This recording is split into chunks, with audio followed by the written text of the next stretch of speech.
చాలామంది అమ్మాయిలు పెళ్ళయిన తర్వాత అంటే పెళ్ళికి ముందే ఒకవేళ సెక్స్ జరిగితే వాళ్ళ వచ్చే హస్బెండ్కి ఈ విషయాలు తెలుస్తాయా అనే భయం చాలామందికి ఉంటుంది.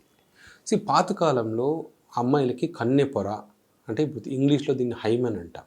ఇది చాలా వరకు ఇంటాక్ట్గా ఉంటుంది, అది టైట్గా ఉంటుంది. ఫస్ట్ నైట్ రోజు మాత్రమే ఈ కన్నె పొర చిరగాలి, అప్పుడే బ్లడ్ రావాలి, అలా వస్తేనే ఈ అమ్మాయికి ఇంతకుముందు సెక్షువల్ లైఫ్లో ఎటువంటి సెక్షువల్ లైఫ్ లేదు అని చాలామందికి ఒక కంక్లూజన్కి వస్తుంటారు. కొంతమంది రిలీజియస్గా కూడా ఫస్ట్ నైట్ రోజు వైట్ బెడ్షీట్ వేయడము, నెక్స్ట్ డే దాంట్లో బ్లడ్ ఉందా లేదా చెక్ చేయడము, ఇది కూడా కొన్ని కమ్యూనిటీస్లో జరుగుతూ ఉంటుంది. ఇది యాక్చువల్గా ఇప్పుడున్న సిచ్యువేషన్కి, ఇప్పుడున్న జనరేషన్కి అది కరెక్ట్ కాదు. ఎందుకంటే చాలామంది అమ్మాయిలు స్పోర్ట్స్లో కానీ గేమ్స్లో కానీ యాక్టివ్గా పార్టిసిపేట్ చేస్తున్నప్పుడు కూడా ఈ కన్నెపొర అనేది ఎప్పుడో బ్రేక్ అవ్వచ్చు.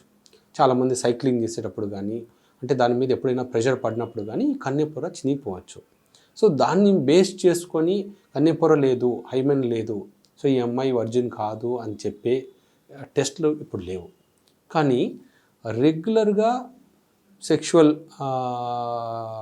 లైఫ్ ఉండి వెజైనా బాగా ల్యాక్స్గా ఉందనుకోండి, అప్పుడు హస్బెండ్ ఐడెంటిఫై చేయలేకపోవచ్చు, కానీ కొంతమంది డాక్టర్లు ఎగ్జామిన్ చేస్తే ఐడెంటిఫై చేయవచ్చేమో, కానీ హస్బెండ్స్ జనరల్గా చెప్పలేరు. అన్లెస్ ఒకవేళ వెజైనా బాగా లూజ్గా ఉందనుకోండి, అప్పుడు వాళ్ళకి ఏదైనా డౌట్ రావచ్చు. ఇప్పుడు అలా ఒకవేళ వెజైనా లూజ్గా ఉన్నా కూడా ఇప్పుడు కొన్ని రకాల చిన్న చిన్న థెరపీస్ ఉన్నాయి, ఆ వెజైనల్ టైట్నింగ్ థెరపీస్ అంటారు. ఒకవేళ ఎవరికైనా ఇది ఎవరికి అంటే కొంతమంది ఈవెన్ ఆడవాళ్ళకి పెళ్ళైన తర్వాత, పిల్లలు పుట్టిన తర్వాత కూడా వెజైనా బాగా లూజ్గా అయిపోతుంది. దానికి అంటే మా హస్బెండ్కి సాటిస్ఫాక్షన్ లేదు, ఆ హస్బెండ్ తిట్టడం కానీ నాకు లూజ్గా ఉంది, వెజైనా లూజ్గా ఉండడం వల్ల నాకు సాటిస్ఫాక్షన్ లేదు అనడము, దాని గురించి బాధపడము ఉంటారు కదా, వాళ్ళకు కూడా ఇదే వర్తిస్తుంది. చాలా సింపుల్ నాన్ సర్జికల్ ట్రీట్మెంట్స్ ఉన్నాయి వెజైనల్ టైట్నింగ్ గురించి.